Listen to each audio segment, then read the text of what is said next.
Olá pessoal, hoje vamos falar do recurso de agravo de instrumento, como mais uma espécie recursal, o qual viemos aqui abordar, estudar nesse nosso semestre da prática civil.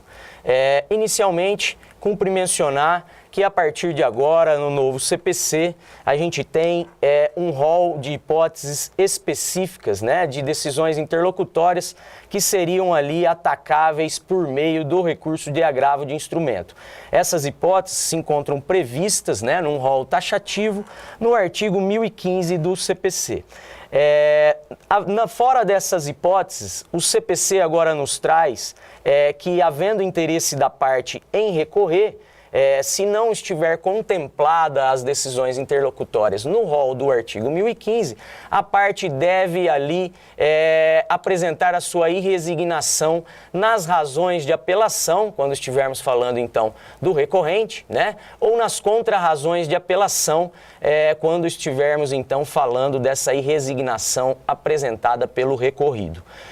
Isso se encontra previsto também lá no artigo 1009, na verdade é lá que se encontra prevista essa disposição, no parágrafo 1º, que expressa que as questões resolvidas na fase de conhecimento, se a decisão interlocutória, a seu respeito não comportar o recurso de agravo de instrumento, elas não estariam aí acobertadas pela preclusão e devem ser suscitadas em preliminar de apelação, eventualmente interposta contra a decisão final, ou nas contrarrazões. Então, não estando lá contemplado a decisão interlocutória no rol do artigo 1015, a parte que for apresentar, então, for atacar essa decisão, vai fazê-lo através das razões ou contrarrazões de apelação, lá quando for proferida, então, a sentença, essa decisão final que menciona aqui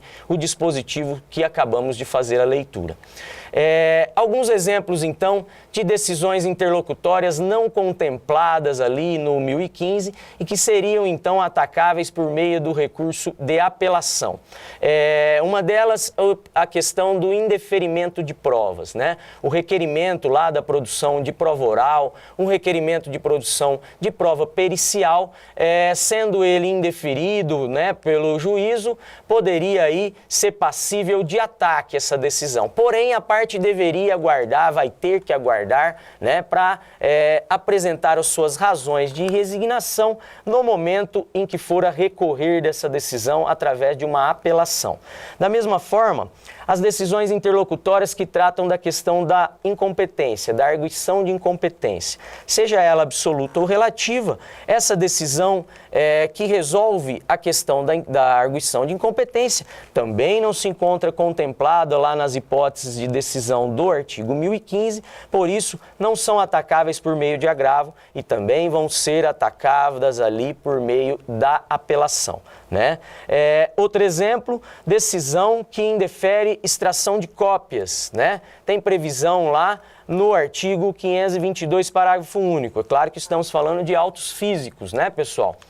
Essa hipótese também não se encontra contemplada lá no rol do artigo 1015, em razão disso, também deve ser aí atacada por meio de apelação. E outras tantas decisões interlocutórias, que podem ocorrer aí dentro de um processo judicial. Se elas não estiverem previstas no rol do artigo 1015, deve a parte, então, trazer a sua irresignação, o seu ataque com relação a essas decisões interlocutórias, através, então, do recurso de apelação.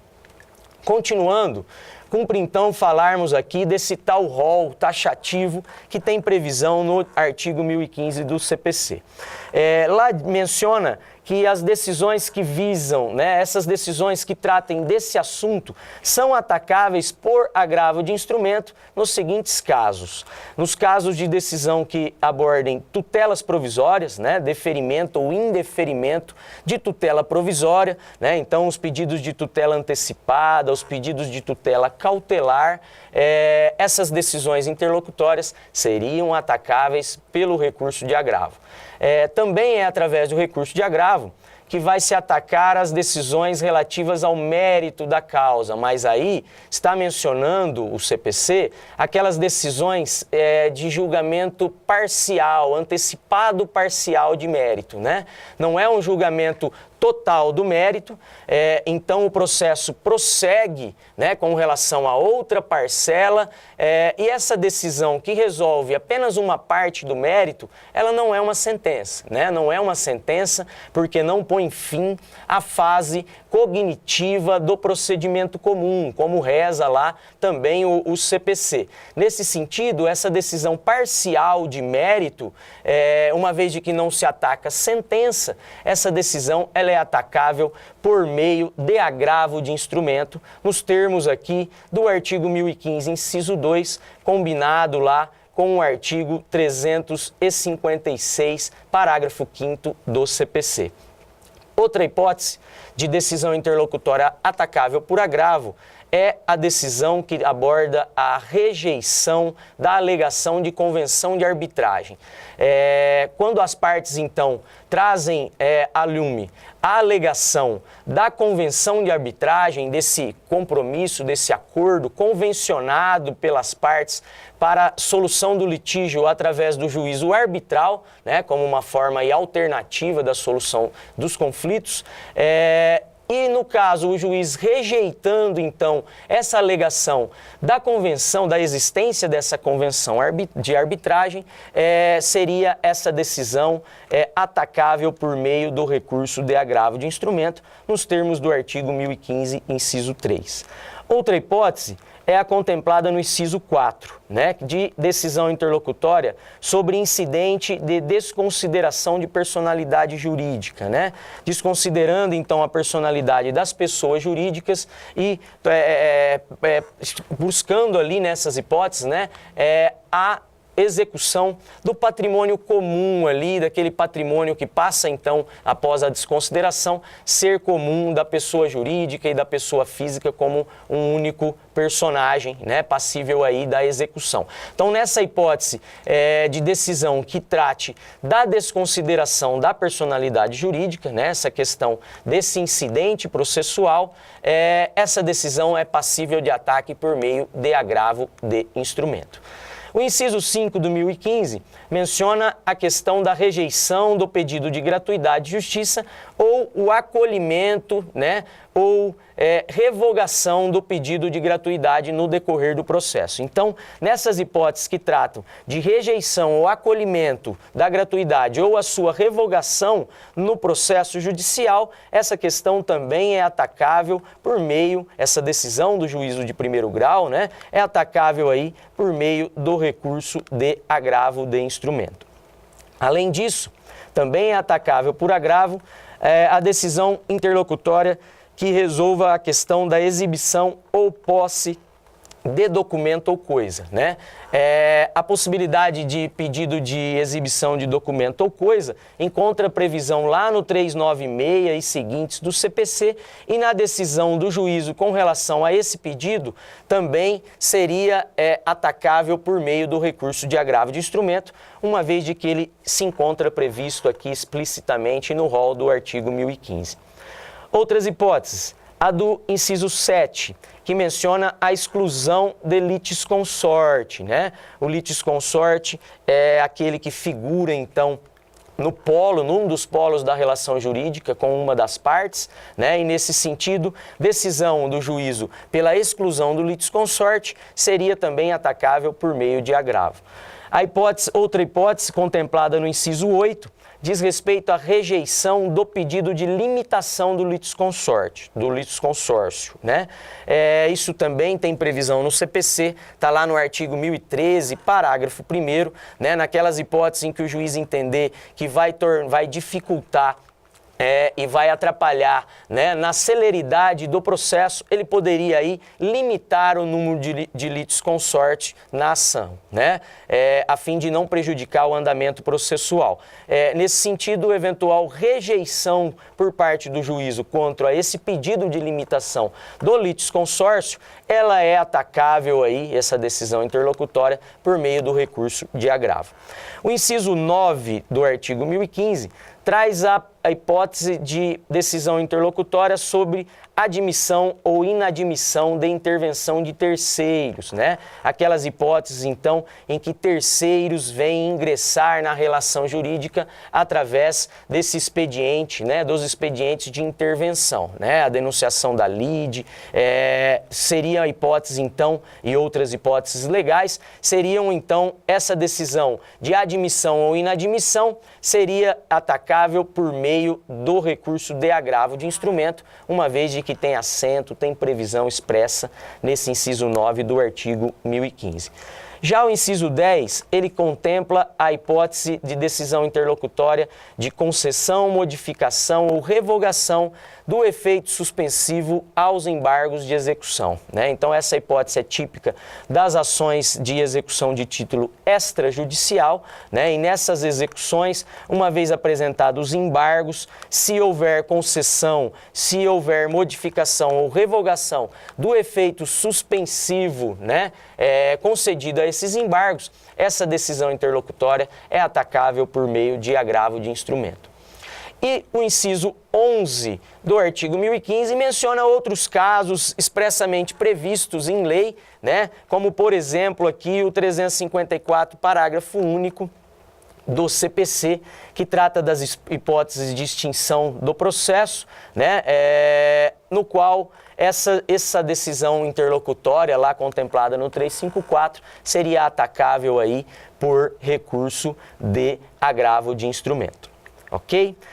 Prosseguindo, também não poderíamos deixar de mencionar as outras hipóteses que não vêm no rol ali previsto nos incisos, mas vem contemplada no parágrafo único do 1015, que menciona que também cabe agravo de instrumento para atacar decisões interlocutórias proferidas na fase de liquidação da sentença, né, que é aquela fase que vai tornar a sentença líquida, então, né, com um quantum determinado, e também na fase de cumprimento da sentença, né, que estamos falando então da execução do título judicial, né, e também nos processos de execução, aquelas decisões interlocutórias então proferidas nos processos de execução de título extrajudiciais e também nos processos de inventário, como vem contemplado no parágrafo único do 1015, todas essas decisões na liquidação de sentença, na fase de cumprimento de sentença, assim como nos processos de execução e nos processos de inventário, elas seriam atacáveis, então, por meio do recurso de agravo. Além disso, pessoal, precisamos mencionar também a questão da interposição do recurso, né? Começando a fazer uma análise, então, dos demais dispositivos ali do CPC que tratam desse recurso do agravo. A interposição deve ser feita no prazo de 15 dias, né? O Código de Processo Civil procurou ali igualar os prazos, né, com relação aos recursos, exceto os embargos de declaração, todos os demais recursos passaram a ter prazo de 15 dias para razões, né, apresentação do recurso e também para contrarrazões, conforme reza lá o artigo 1003, parágrafo 5º do CPC. Esse recurso de agravo, ele tem o seu endereçamento ao tribunal competente, né? Então, ele vai ser endereçado, ele vai ser dirigido ao tribunal, certo? Ele não vai aqui endereçado ao juízo de primeiro grau. No mesmo sentido, da mesma forma, essa interposição deve ser feita por meio de petição escrita, né? Que venha ali conter todos os requisitos previstos no CPC, os requisitos, então, de admissibilidade desse recurso de agravo de instrumento. O 1016 traz esses requisitos. O primeiro deles menciona lá o nome das partes, né? O recurso deve trazer, então, contemplado quais são as partes ali, recorrente, né, agravante, e recorrido agravado, deve haver a menção na peça recursal. Também deve trazer a exposição de fato e de direito, né, são as questões ali de ataque propriamente dito, né, a decisão interlocutória. Depois, as razões do pedido de reforma ou de invalidação da decisão, né, na verdade, o que se pede, o que se vem buscar através do recurso de agravo. Isso tem que ser, então, faz parte também, né, assim como as razões da irresignação, faz parte também dos pressupostos de admissibilidade, de validade, né, dessa petição recursal. Além do pedido, tem que trazer também, o CPC menciona, o nome e o endereço completo dos advogados que atuam no processo, né? Então, isso é requisito formal que deve ser apresentado, deve vir de maneira expressa na peça de agravo de instrumento. Com relação à instrução desse recurso, o artigo 1017 traz algumas disposições, né? E traz lá contemplado que o agravo de instrumento ele deve obrigatoriamente ser instruído com algumas cópias. Quais cópias?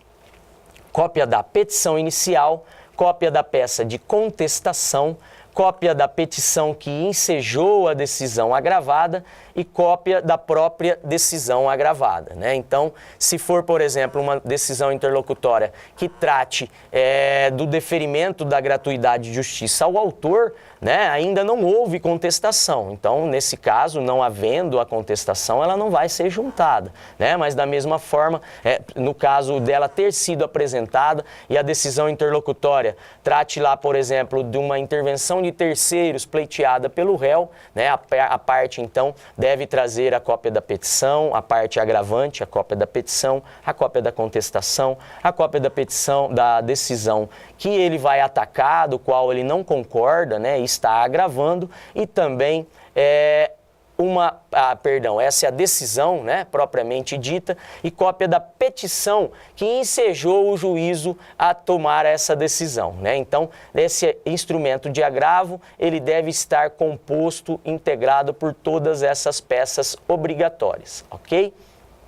Ainda menciona o 1017 que deve vir também, ainda para integrar esse recurso de agravo, a certidão de intimação, tá? Outro documento oficial que vem ali comprovar a tempestividade. Então, poderia ser a certidão, né, feita lá nos autos, né, produzida nos autos, poderiam ser os documentos retirados no site oficial do tribunal, né, que venham ali comprovar a questão da tempestividade, da apresentação do recurso de agravo no prazo de 15 dias da decisão interlocutória, né, que visa atacar.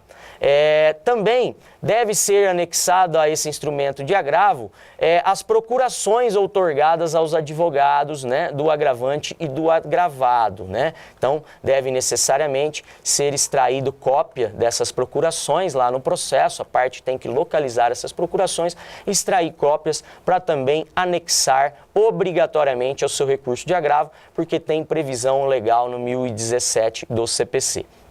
Diz ainda o 1017, no inciso 2, que se não existirem qualquer um desses documentos obrigatórios, né, o advogado do agravante, ele deve juntar uma declaração mencionando a inexistência dos mesmos, sob pena ali de responsabilização pessoal, né? Então, ele é responsável por essa declaração e obrigatoriamente ele deve trazer nessas hipóteses, então, de não constar nos autos a contestação, de não constar nos autos algum outro documento obrigatório, por exemplo, uma procuração que eventualmente foi esquecida de ser juntada, né, e isso não foi verificado, então o advogado deve trazer uma declaração expressa mencionando a inexistência desses documentos obrigatórios nos autos. Ainda sobre a instrução desse recurso de agravo, cumpre mencionar que a parte, é claro, conforme diz o 1017, inciso 3, ela tem a faculdade de juntar todos os outros documentos que ela entender úteis ali, né, pertinentes ao seu pleito, o pleito ali de modificação ou reforma da decisão interlocutória. Então, existem peças obrigatórias que não podem ser esquecidas e facultativamente o agravante ele pode juntar outros documentos que entender úteis ali, conforme autoriza o Código de Processo Civil. O mesmo artigo 1017, ele traz a previsão no parágrafo 3º, né, que se faltar, né, qualquer das cópias, ou no caso de haver um vício, né, nessas cópias que possam ali comprometer a admissibilidade desse recurso de agravo, o relator que receber esse agravo no tribunal, ele vai estar concedendo um prazo de 5 dias, né, para que o recorrente venha aí sanar o vício ou complementar essa documentação obrigatória eventualmente faltante, ok? Então, antes de qualquer decisão no sentido de extinguir, né, o trâmite desse recurso de agravo, de interromper esse trâmite no recurso de agravo, o relator deve oportunizar nesse prazo de 5 dias para que a parte ali venha complementar essa documentação faltante. Outra questão relacionada ao agravo, uma outra questão importante, diz respeito às custas, né? As custas processuais cabíveis no recurso de agravo. O agravo, conforme diz o parágrafo 1º do artigo 1017, será acompanhado do comprovante de pagamento das custas e do porte de remessa e retorno quando devidos, né? Então, esse agravo de instrumento, ele depende obrigatoriamente, a parte deve recolher as custas relativas ao preparo e os porte de remessa e retorno na hipótese de autos físicos, né? Porque na hipótese de autos eletrônicos, o porte de remessa e retorno, ele não é devido, né? Então, se a parte não for beneficiária da gratuidade de justiça, ela deve recolher antecipadamente a apresentação do recurso, né? Para que quando então ela apresente o recurso, essas custas já devem ter sido recolhidas, ok?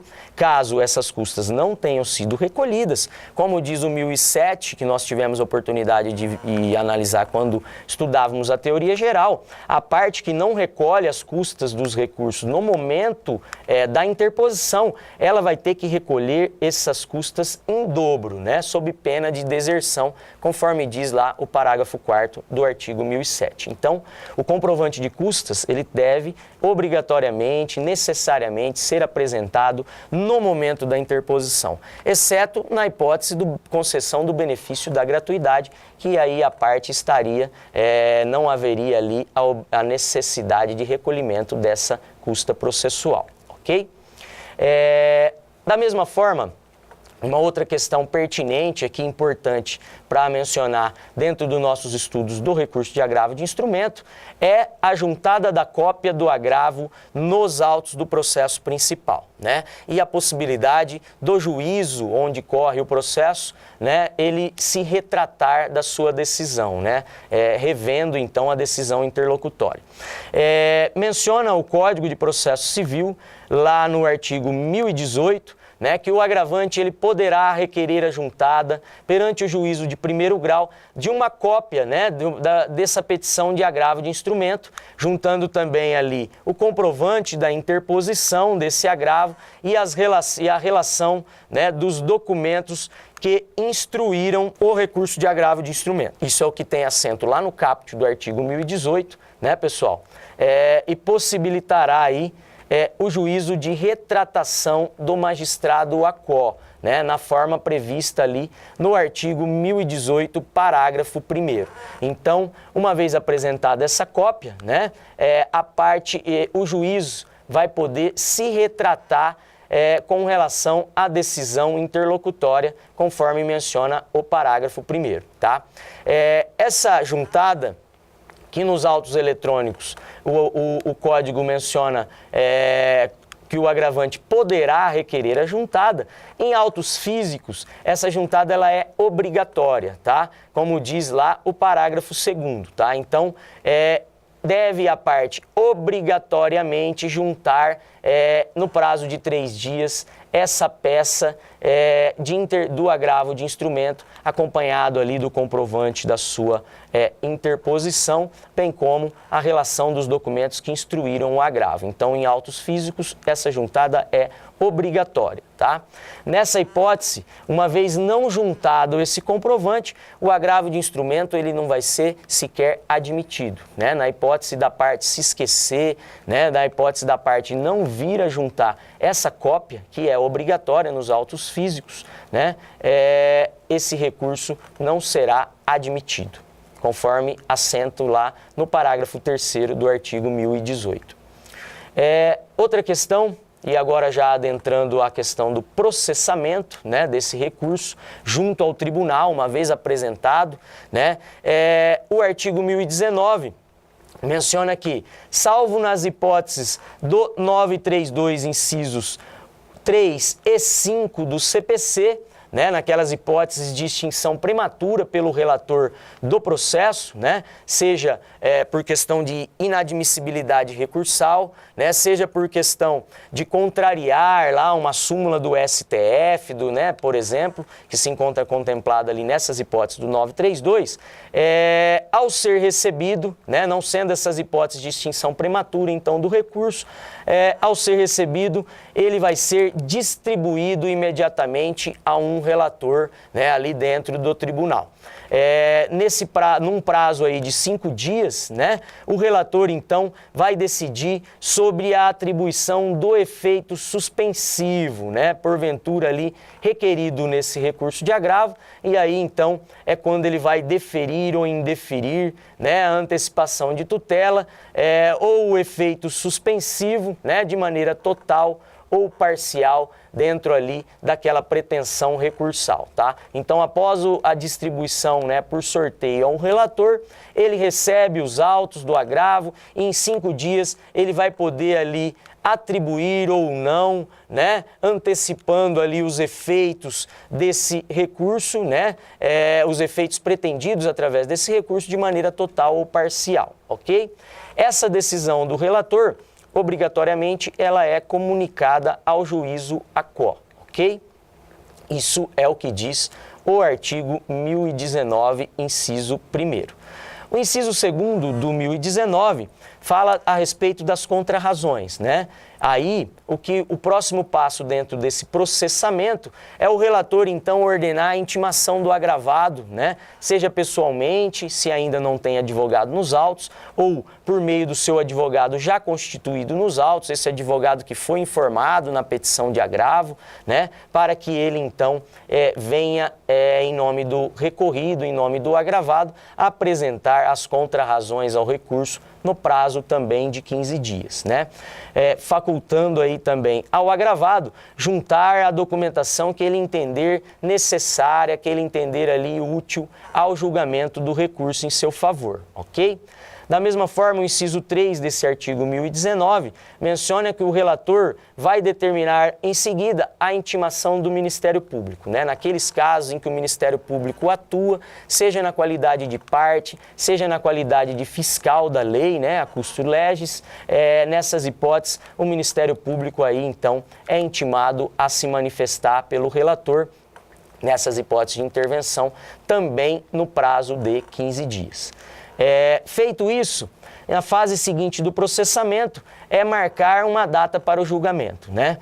Menciona lá o artigo 1020 do CPC, que depois de cumprida todas essas formalidades, o relator vai solicitar, então, a inclusão na pauta para julgamento, né? A realização, a designação de um dia, então, para realização do julgamento desse recurso de agravo, né?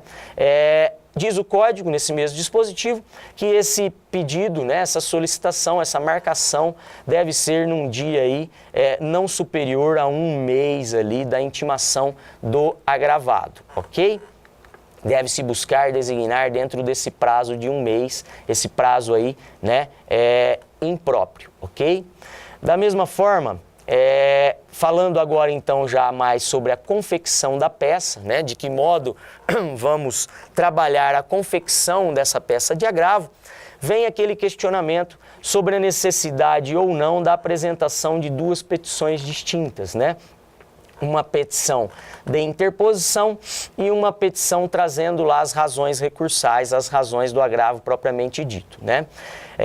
A gente colaciona aqui um trecho doutrinário, né? Um livro da Fernanda Tartucci e do Luiz Delore sobre prática processual civil e prática civil, e mencionam eles que a partir da reforma feita no Código, né, no nosso antigo CPC, ali em 1994, o agravo de instrumento passou a ser interposto diretamente no tribunal, dizendo aqui os autores, em razão disso, não haver mais razão legal para fazer uma peça de interposição separada da peça de razão, né?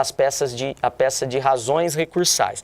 Então menciona lá que a partir do endereçamento da peça direto ao tribunal, poderíamos apresentar através de uma única peça, mas que na verdade essa peça agora, ela vem dividida, como continua mencionando aqui os autores, por praxe, né?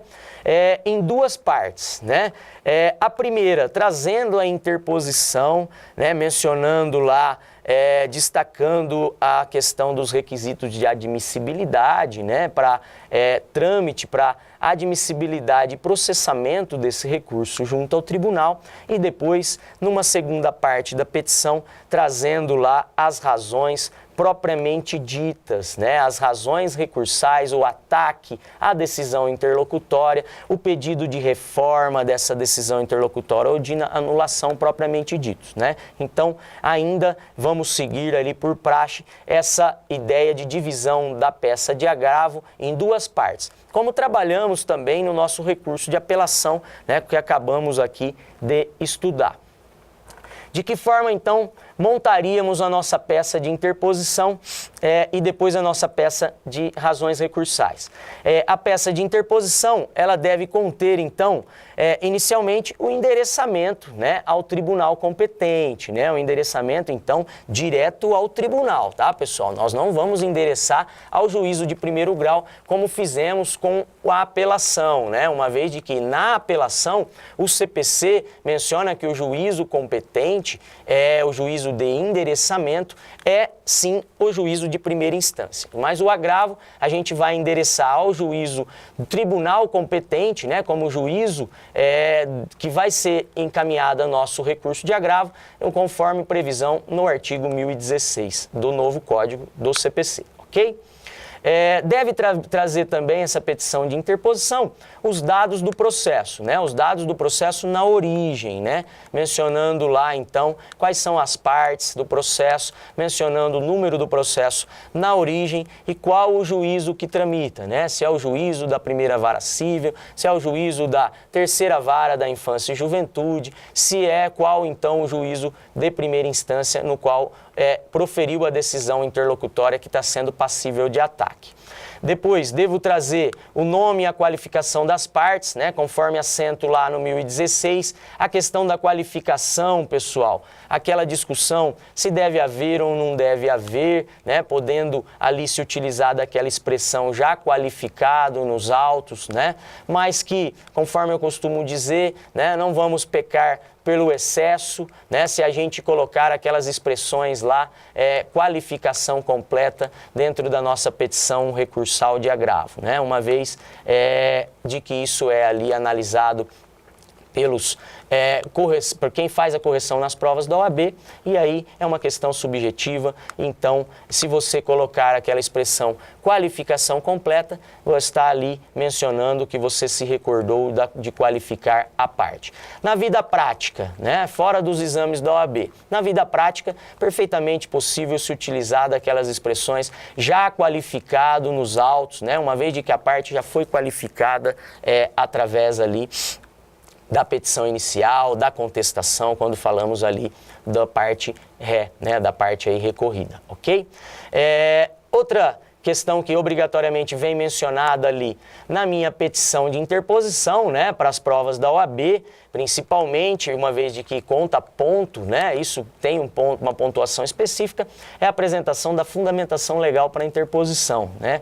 Então eu devo fundamentar numa daquelas hipóteses lá do artigo 1015 do CPC, né? Então, por exemplo, nas hipóteses de ataque a deferimento ou indeferimento de tutela provisória, vou fundamentar o meu recurso de agravo no artigo 1015, inciso 1, né? E ali podendo fundamentar nas outras hipóteses contempladas nos demais incisos ou no parágrafo único do artigo 1015.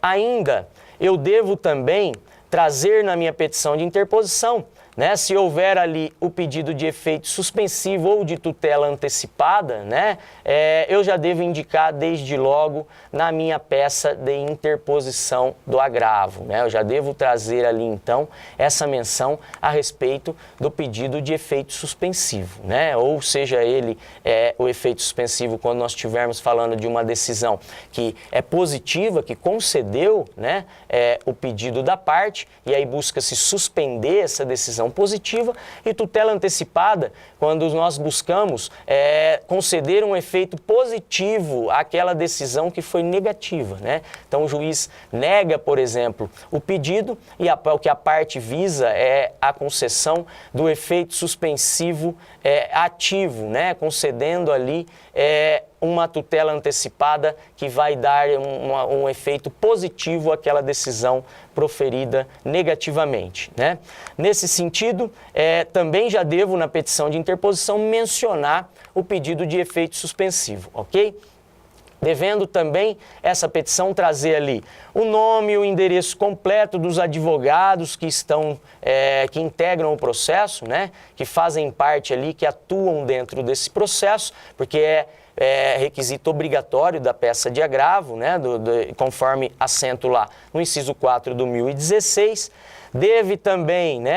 Devemos também indicar as peças que instruem o recurso de agravo, conforme menciona lá também o artigo 1017, né? Então, aquelas peças obrigatórias, né, que seguem lá instruindo o agravo, eventuais peças facultativas, né? Então, eu já indico ali na minha peça de interposição que eu não esqueci, né, de cumprir com esse requisito de admissibilidade, que é a apresentação das peças obrigatórias, tá?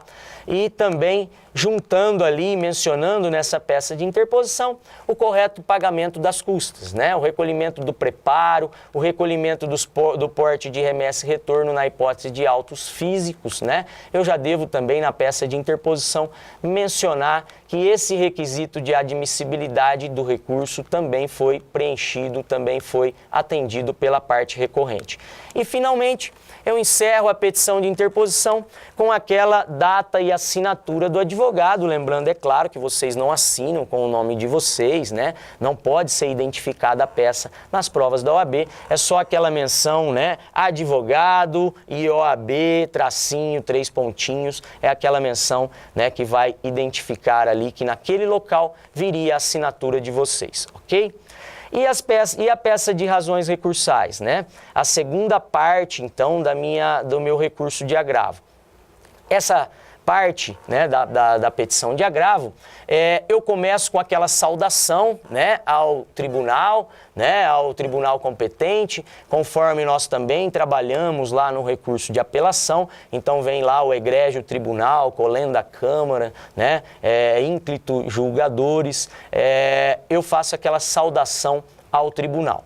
Depois trago também a referência ao processo, né? Mais uma vez referenciando lá o agravante, vou mencionar quem é o agravante, o agravado, quem vai figurar como agravado, né? Os dados do processo, o número na origem, então, e a vara na comarca aonde esse processo tramita, né? Poderia ser também hipótese aí da Justiça Federal, e aí não falaríamos de comarca, e sim da subseção judiciária, né? E aí o agravo, então, deve necessariamente trazer aonde em qual das varas, né, do Poder Judiciário que esse processo tramita em primeiro grau, ok?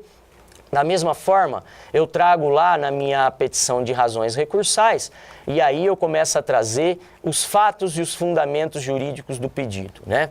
Ali eu trago, na verdade, antes de qualquer coisa, um breve resumo da demanda, né? Uma síntese da demanda, então, trazendo as questões fáticas, o que ocorreu no processo até ali, né? Até a decisão interlocutória no qual vai se atacar, trazendo ali depois as razões de direito aplicáveis, né?